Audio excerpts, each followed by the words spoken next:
Man, a lot of people have been really saying that Starship is not going to be launching for about a year or so because of all the problems they had. But you don't agree with that, right? No, this time it really can be done in only 2 weeks.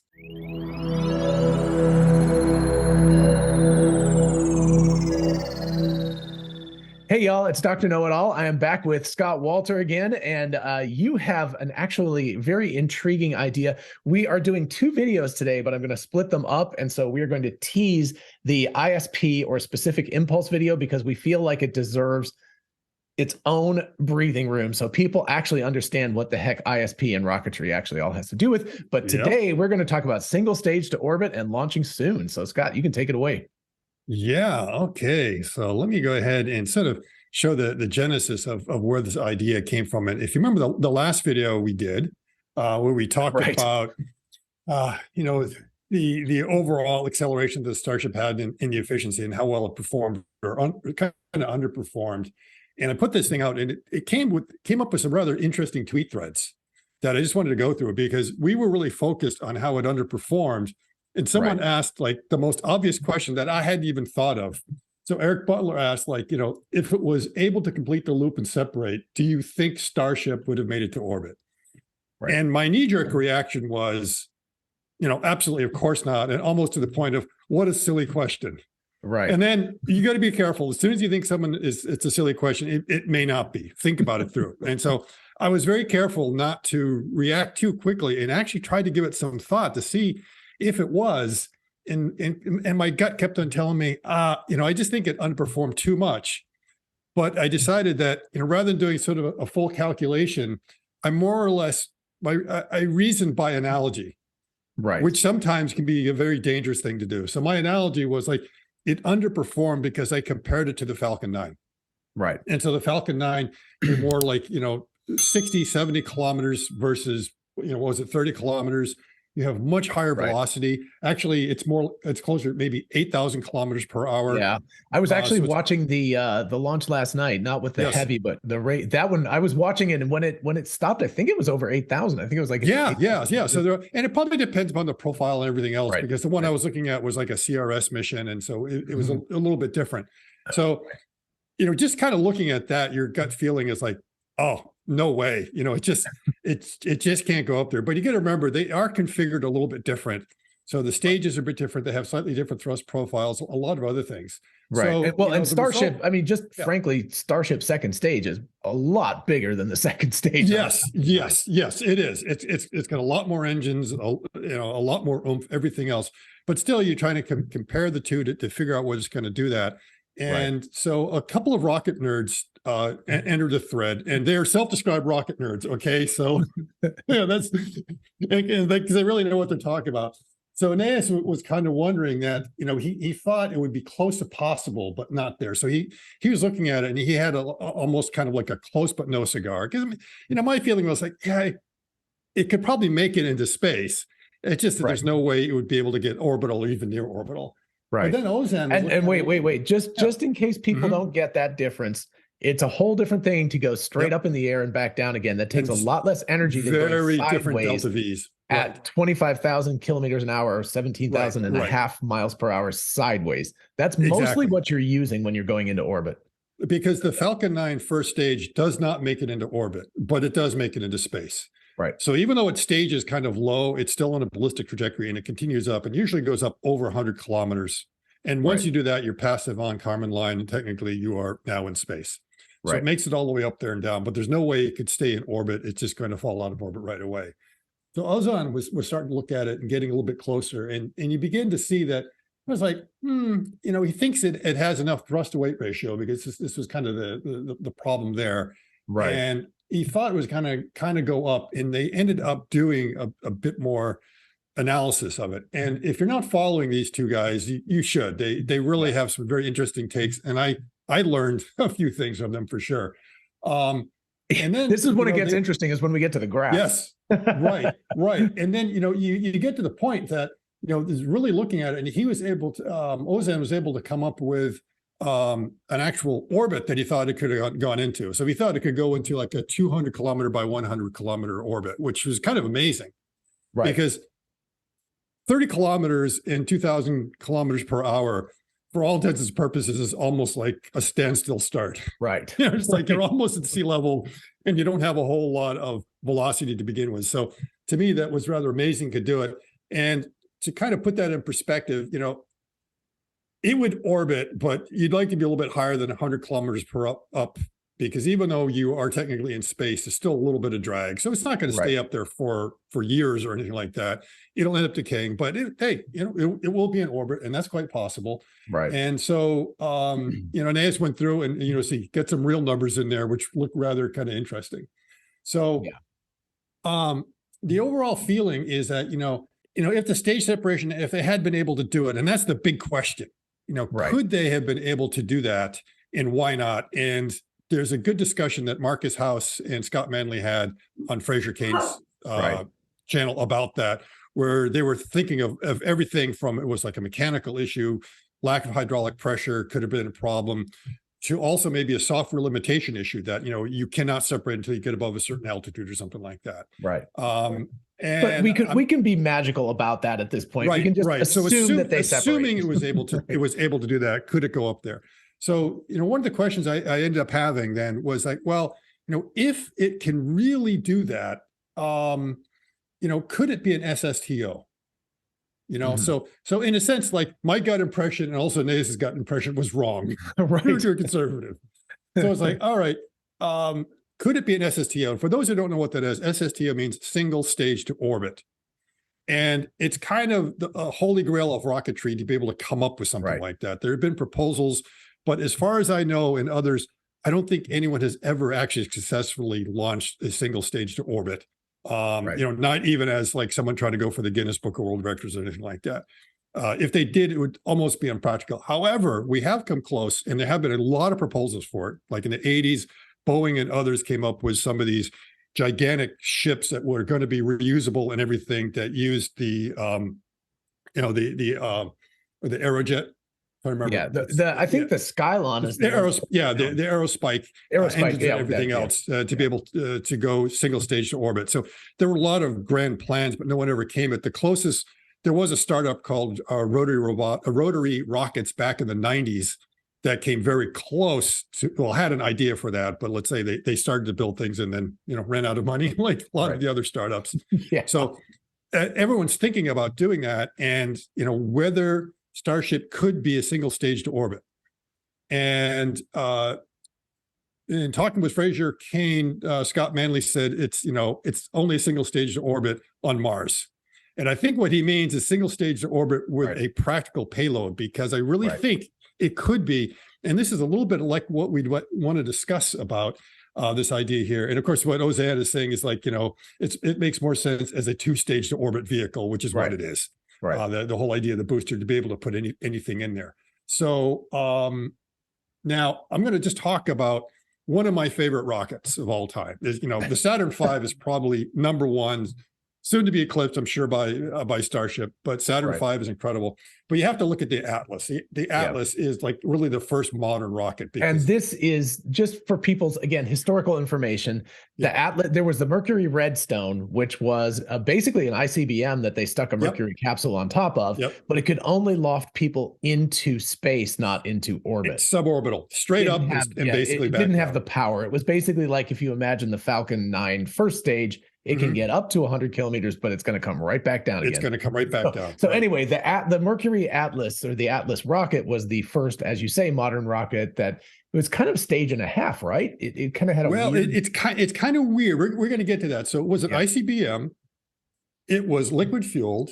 It was famous for the balloon tanks, or something what they call monocoque construction. The idea that both the outer skin and the tanks are the same thing. Up until that point, the rockets did not have that, which meant they had a lot of excess mass. So they did this to reduce the mass. And then suddenly you had something that was a very efficient rocket. So that's why it is the first modern robots. I get too many robots. Modern rocket, because of this kind of approach that they took.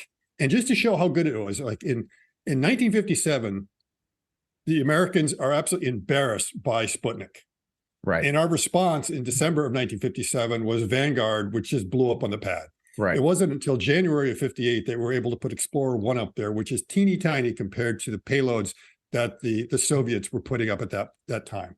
Right. So by December 58, we wanted to finally show the world that we could actually launch something that a little bit bigger than a basketball into orbit to be able to impress everyone. And then the Army modified an Atlas, and they actually put an Atlas booster into orbit. This is known as Project SCORE. And so it orbited the Earth for about 12 days, and it transmitted a message from President Eisenhower that was it was a Christmas message to the planet that anyone could pick up with a ham radio or anything like that. And they used the fact that you had this big thing made out of metal floating in space, orbiting in space as an antenna. So they were able to show that it could be used as a relay. So it actually had a practical application. Now, this is basically, there is no second stage on here. Right. So somehow this whole thing made it into orbit. So it's almost a single stage to orbit vehicle in 1958. Right. And the reason it did it, so these are the two configurations. This is a later configuration that you had with Project Mercury. Right. But in its as you can tell with the escape tower, like this, because you don't really need an escape tower if you don't have a human in it. So yeah. And the capsules in there. This is usually when they would have an ICBM on it. And it's like, look, we're not putting up an ICBM or anything, like we're taking else off. But the main thing is the skirt down here is it launches with 3 rockets. And then when it goes up, it drops the skirt off. So there is no second stage. So it is so close to being a single stage to orbit kind of vehicle. And we did that in 1958. So it means it could be done. And now, can we do that with Starship?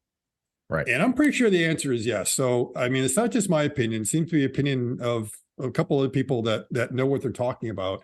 And one of the last points that I wanted to bring up that Aeneas talks about, which is going to be kind of key when we do our napkin math here, is the Starship actually has 6 engines on them.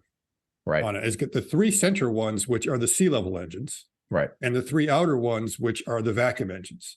And so they're really designed to operate in different regimes. And typically you wouldn't think of firing them all up at the same time. However, the space shuttle was one of those rare engines that they designed it so that it could work both at sea level and at vacuum. And the cool thing about the Raptor vacs is that evidently they really can be operated at sea level. And then all you do is that you turn off the central ones as you get up into the vacuum, and you don't need it anymore because at that point, the booster is much lighter. So you could just use those as your 3 sustainers to kind of keep you going. So that's a rather important thing when we decided to look at the napkin math to verify whether we can do single stage to orbit. So are you ready for that? And the other thing is, why should we even consider, I mean, why do we even want to do this? So look, before we do that, John. Yes, I think there actually is a good reason to discuss that first, because people might be like, why not just wait? I'm looking for, do you happen to have, okay, I've got, I believe this is like a fake version of it, but let me see if I can show a picture of what the bottom of the Starship looks like. This is just, let me take over the screen sharing for a second. Hold on.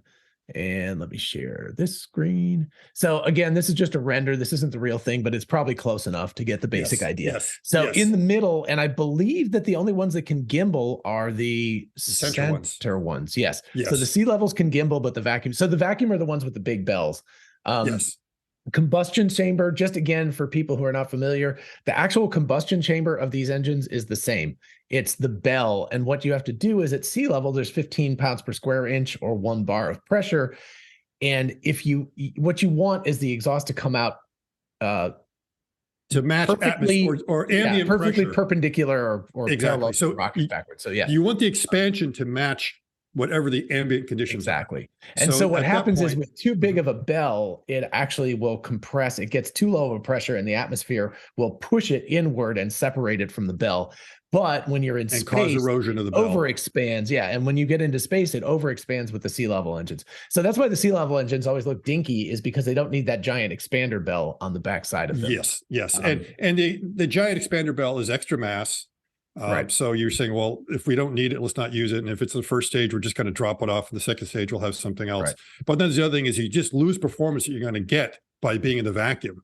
Right. And there's also potential damage that you could have to an engine, especially if it's reusable if you over or under expand, just Right. the way the shockwaves and everything are coming And I around. mean, there have been people who've talked about both like sort of an active system where you actually expand the bell out as it goes, but there's a lot of weight involved, or just the problem is that you need to do it backwards, because what would be ideal is if you had vacuum first and you could just pop off the bottom part of the bell and just have the top part. But it has to go backwards from that. That's to go backwards. So they have those that kind of exactly. So it'd be a lot easier to just kind of shed that mass. But we want it to be 100% reusable, John. We don't want to be dropping anything. I know. I'm just throwing that out there. But anyway, so the cool thing about Starship is it doesn't have an aerospike, and the beauty of an aerospike is that it works at any pressure because it's a backwards engine. It's basically it goes down into a spike instead of out into a bell, so the pressure always forces it into the right place. But with sea level and vacuum engines, it kind of quasi has both stages. Right. Yeah. Now, the only thing you might lose if you turn off the sea level engines is now you don't have that gimbling. But because you have 3 vacuum engines, probably with differential thrust, you'd be able to use that to give you enough directional change along with the RCS thrusters. And with I was going to say with cold gas thrusters and stuff like that. Yeah.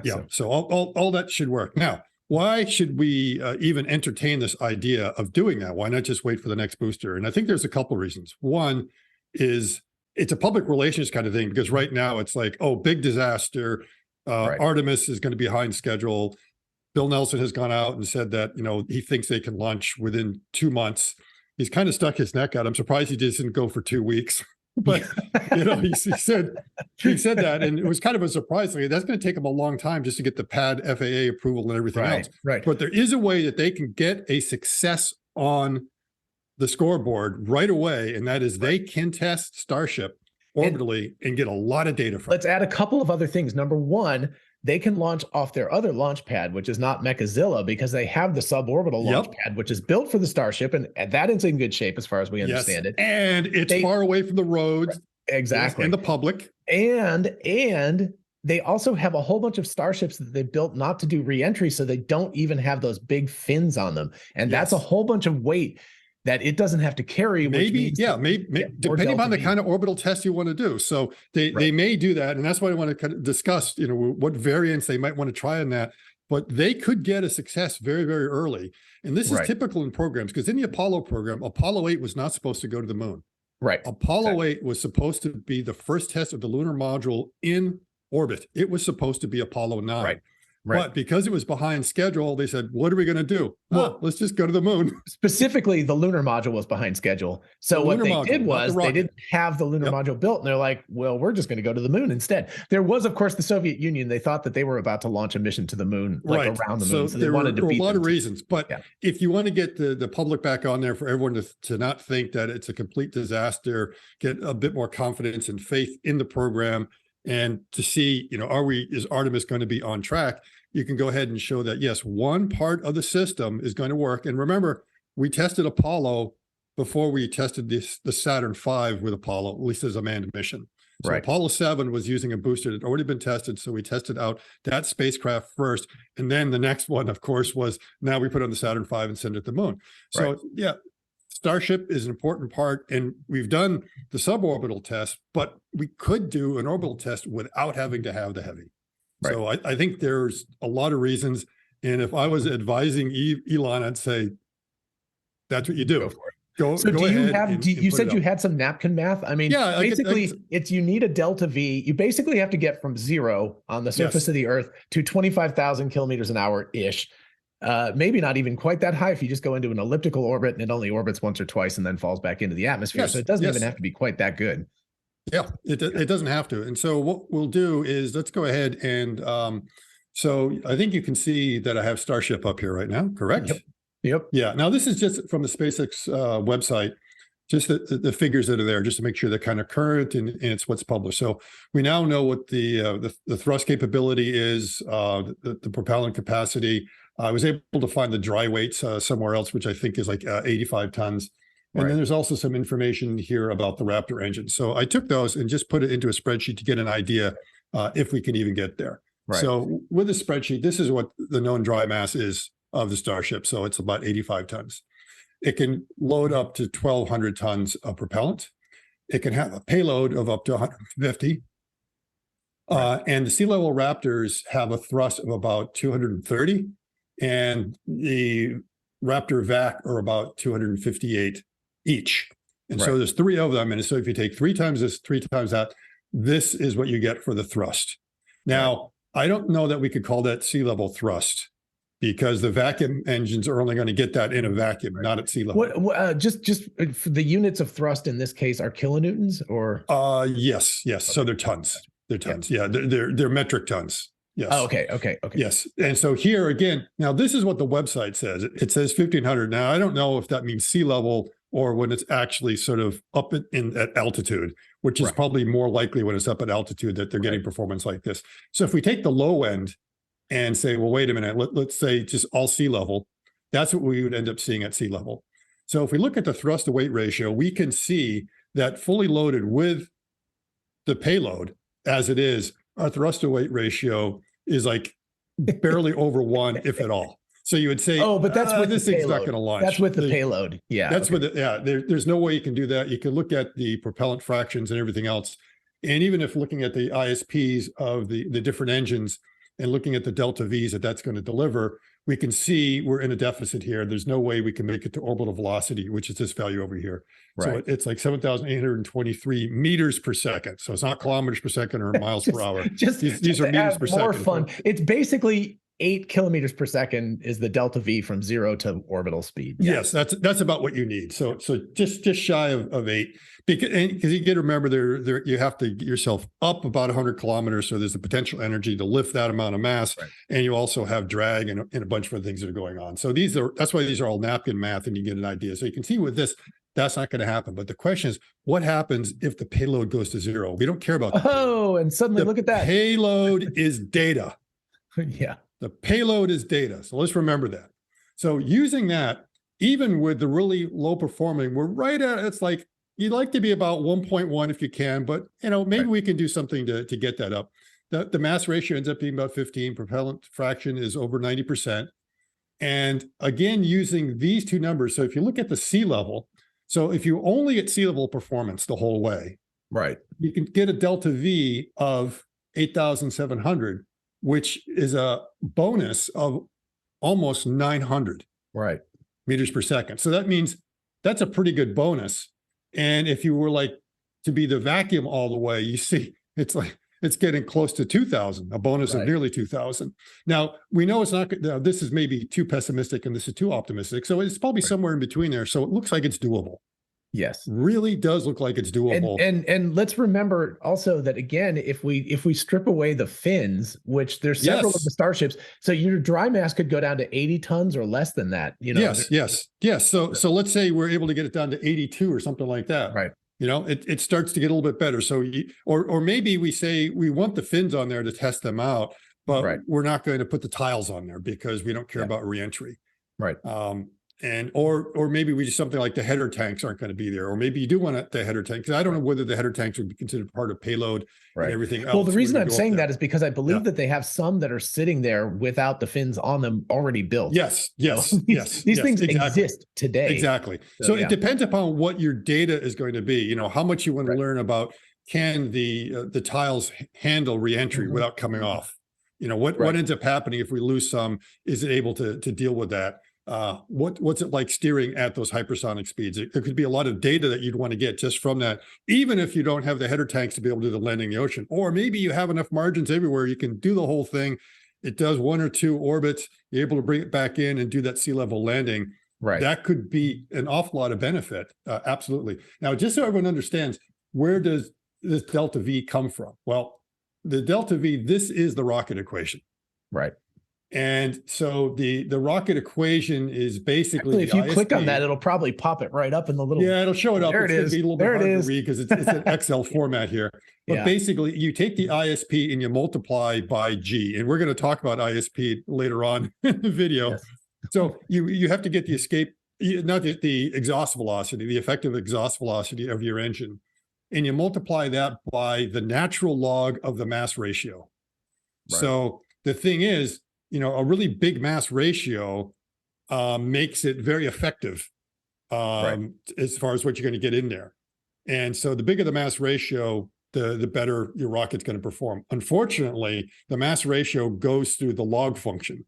which is the opposite of an exponent. I mean, if it was like the exponent function to the mass ratio, that would be great. The rocket equation would be wonderful at that point, but it's not. It goes into an equation that likes to take big numbers and smush them into smaller numbers. Right. That's why you need this huge mass ratio to be able to get the performance that you need to have. And that is where the tyranny of the rocket equation comes from, is the fact that this is the inverse of the exponent function, the natural log. So that's why you need to end up having propellant fractions, which are like over 90% to get into orbit. So think about it. I mean, really, I always tell everyone, wow, the rocket's really big. That's big impressive. It's like, it's a big flying gas tank. That's all it is. It's a big gas tank with a tiny engine on the bottom and a very tiny compartment at the top of everything else. So that's what you have to think of as a rocket as. Yeah. So, but it can be done. That's the most important thing, is that it looks like you would be able to do it, and you get, you capture the public imagination again with a really big success right away. And I mean, let's add a couple of other factors into here. Number one, as you said, the launch pad itself is further away from the road, better in case there's a RUD. Second of all, explosion risk is an unscheduled disassembly would have a much smaller explosion, which they've already had. They've already had that. It's they know what those are like. So, there's a lot of things, and I think especially, I hadn't thought about it, but if they don't further away from the protected areas also, like wetlands and stuff like that. So there's not going to be as much concern about what it's doing to wildlife and everything else around there. So, and I think is it 3 or 4 or maybe even 5 miles away from the coast?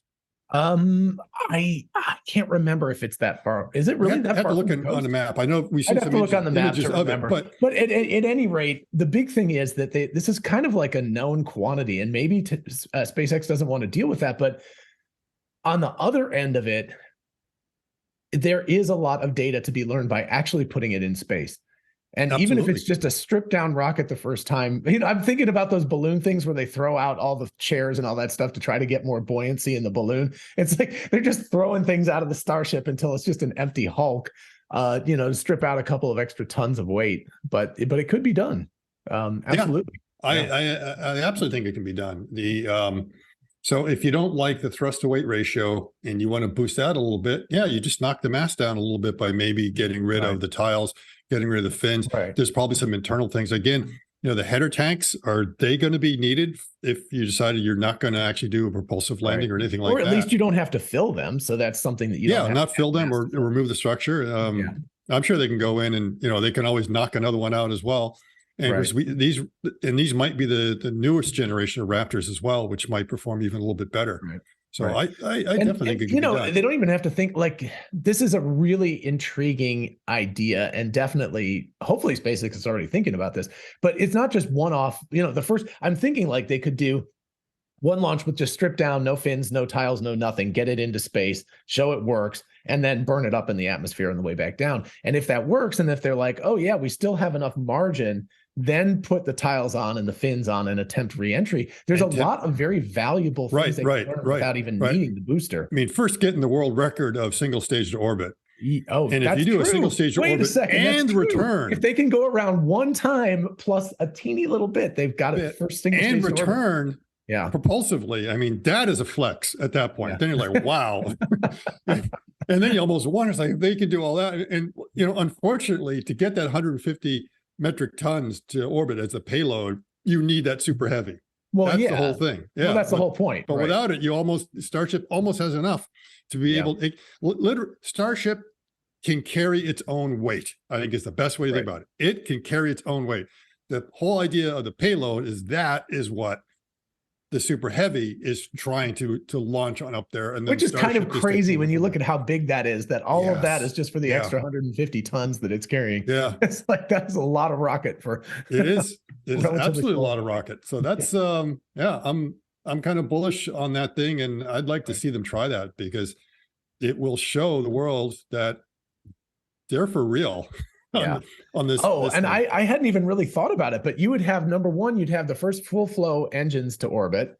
Number two, you'd have the first single stage to orbit. And number three, eventually, if they could get it, and if they did this 3 or 4 times, which I think the FAA would let them do, much more likely than the booster, Superheavy. they could actually work it to the point where they got the reentry working and they could land it someplace. And if they had a propulsive touchdown, Yes. I mean, that is a lot of world records. Right, right. Without needing the Super Heavy at all. And you don't need the full stage 0 there either. So they don't need to build Mechazilla or anything like that. Right, because you don't have to catch it. I mean, if you propulsively land it, you can land it on a, I mean, I hope they don't, but you can land it on a beach somewhere, right? You don't actually have to have a landing area to catch it. So exactly. So at first they would probably just land it in the ocean just to prove that we can bring it down in the ocean. Then eventually they don't have the landing legs or anything anymore. So it probably, it might soft touchdown, but then it's going to fall over. So, it's going to fall over, but it's just to prove the point that it can actually be done. And we know, well, then later on we'll be able to capture it. But that is going to be a huge data point, as well as a confidence booster that we know it's going to work. And I think that suborbital pad will be something pretty easy to put together and prepare to make sure they don't have any issues with debris. They probably, who knows, they might want to actually test out their cooling system there. Well, that they could also I would test it out there. Since they have it, I just put it there, test it out, because if it doesn't work for Starship, it's not going to work for the big guy. We know that. It better damn well work for Starship. Right. And that's your version 1, and then redesign it for the next one. We need to design some T-shirts real quick that say "I'm for single stage to orbit" or something. Well, I've got the logo out there somewhere. Oh, there we go. I think you showed me that this morning. Yeah. Let me see. Someone's got to work on this thing here, and let me go ahead and put this thing up, because this is what I want to see. There we go. So someone run with that design. There you go. Single stage to orbit, Starship to orbit. That's what we got to do. Absolutely. And they could then take their time to rebuild the pad. They really could. They could say, you know what, the next heavy, we'll wait till December, something like that. We're really going to work it out. We're going to talk to FAA. We're going to clean everything. We'll make sure everyone's going to be happy. But meanwhile, we can actually start getting a lot of these other tests going. Yeah. So that would definitely be my advice, if anyone listens.